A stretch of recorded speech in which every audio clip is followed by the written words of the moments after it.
before we do, we've got another check of the weather from Mr. Roker. Al, it is such a pretty morning, isn't it? Perfect fall morning.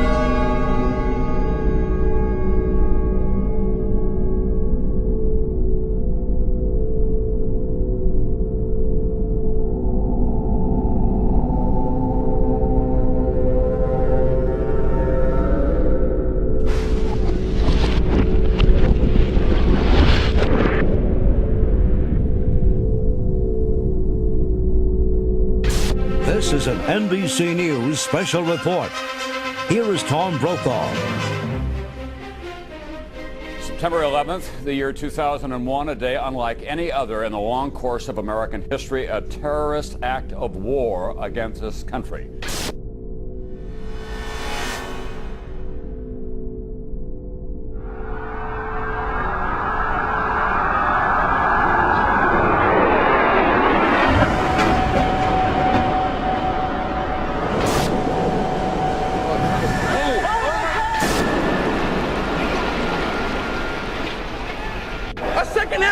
Your life is going to change, but more important, your son's life is going to change forever.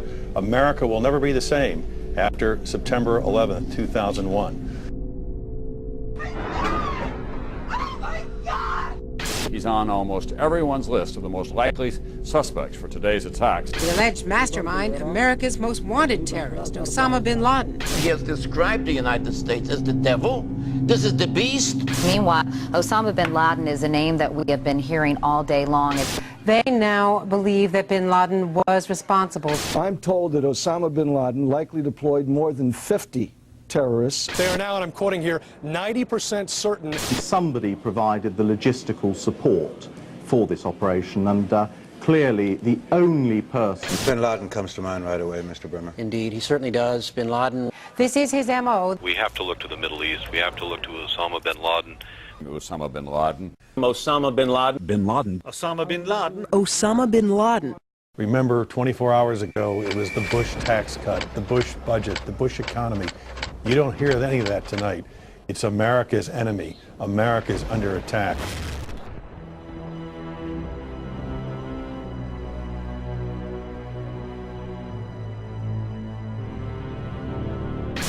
Within hours of the attacks on the Trade Center, there seemed to be one suspect, billionaire terrorist Osama bin Laden, and his band of ragtag extremists Al-Qaeda were to blame.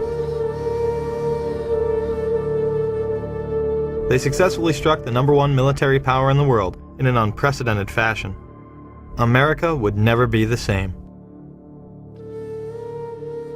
The Patriot Acts, Homeland Security, domestic wiretapping and surveillance, the loss of civil liberties, all in order to fight terror and protect us here at home. Is Osama bin Laden really responsible for the attacks of September 11th? If so, why can't we apprehend him? Did you know the FBI does not list 9/11 as one of bin Laden's crimes? Why not? According to Rex Toome, Chief of Investigative Publicity for the FBI, it is because there is no hard evidence linking bin Laden to the attacks. If that is the case, how could the 9/11 Commission conclude it was the work of 19 radical Muslims from the Middle East, under the direction of Khalid Sheikh Mohammed and Osama bin Laden? Bin Laden has been universally blamed for 9/11, but if one takes a closer look at the available evidence, it points to a much darker power.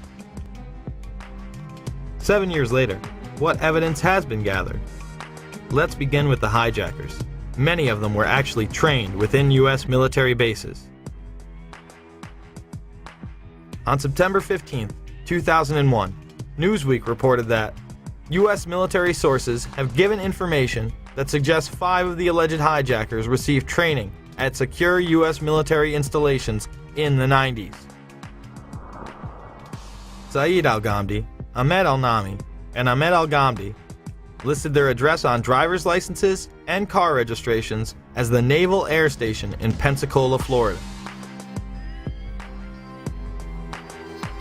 Another indication of how the hijackers were tied to U.S. bases was reported on September 12th by Fox in D.C. They stated, congratulatory phone calls were made from a separate aeronautical school in Florida, which suggests inside help for the hijackers. Now, here at Embry-Riddle School in Daytona Beach, investigators say that they did indeed intercept cell phone calls that originated out of here, calls that were congratulatory after yesterday's attacks, calls the feds say were made by terrorist sympathizers here in Daytona as well as in Broward County. The New York Times would report that the Defense Department said that Atta had gone to the International Officer School at Maxwell Air Force Base in Alabama, Abdul Aziz Al-Amari to the Aerospace Medical School at Brooks Air Force Base in Texas, and Saeed Al-Ghamdi to the Defense Language Institute at the Presidio in Monterey, California. The Vice Chancellor for Student Affairs at the Defense Language Institute, where Al-Ghamdi trained, went public and said, "Bush knew of the impending attacks on America. He did nothing to warn the American people because he needed this war on terrorism. He was quickly disciplined and threatened with court-martial." Even when neighbors called the CIA on hijacker Walid al-Shiari, nothing was done. Now, you might think that some of the neighbors would be shocked to find out that a suspected terrorist lived right down the street from them, but at least one woman we spoke with was not surprised at all. Diane Albritton was so concerned about what was happening inside the home at 502 Orange Street, she called the CIA. Why was she suspicious? The odd coming and going, the different rental cars, the odd-looking people that came and went. At that time, she says, the agency was not interested. How could it be that the CIA wasn't interested in this woman's story? Other government officials would go public as well. J. Michael Springman, a former head of the Visa Department in Jeddah, Saudi Arabia, would blow the whistle that the United States was taking part in covert programs as far back as 1987 to funnel in and protect Islamic terrorists. Well, it began in Jeddah when I was repeatedly told to issue visas to unqualified applicants. This went on for quite some time during most of my tour there. Under the American immigration laws, you need to demonstrate that you're going to the United States for a specific purpose. And typically, in such a situation, you're going to sign a business deal, or you're going to go as a tourist to see the Grand Canyon, or you're going to the United States as a student to study a particular course of study. And these were people that had no job in one instance. He was a Sudanese who was unemployed in Saudi Arabia and a refugee from the Sudan. But he got a visa for national security purposes after it was taken out of my hands by the chief of the consular section. At basis, though, I really think that these were more CIA assets, people that were recruited, like all of the folks I've been issuing visas to a couple of years previously. And these people were tools to be done for a job. Well, the visas issued to the hijackers in Jeddah came about as a result of it being a CIA consulate. It was the 5th largest visa issuing post in the Middle East. It was pretty much a closed system, and they simply brought them through there, knowing that they would be protected by the agency, that people would get their visas, or if they didn't get the visas, they could be made to be given visas. Once I got back to the United States and was out of the Foreign Service, I ran across a couple of people with ties to the American government that told me another story, that the CIA was recruiting fighters for the Afghan war against the then Soviets, and that their asset, Osama bin Laden, was working with them. In the early 1980s, bin Laden worked with operatives from U.S. intelligence, the Pakistani military, and Arab states. They ran a wide-ranging covert network that recruited and financed Muslim fighters to battle the Soviet army. It is now known that Osama bin Laden was a CIA asset under the codename Tim Osman. Bin Laden would use this handle when he would visit the States.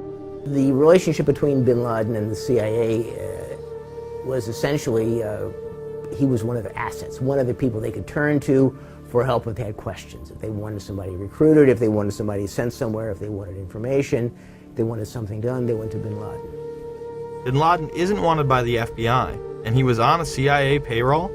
Is he the brutal Islamic terrorist we have been led to believe, or a mere frontman?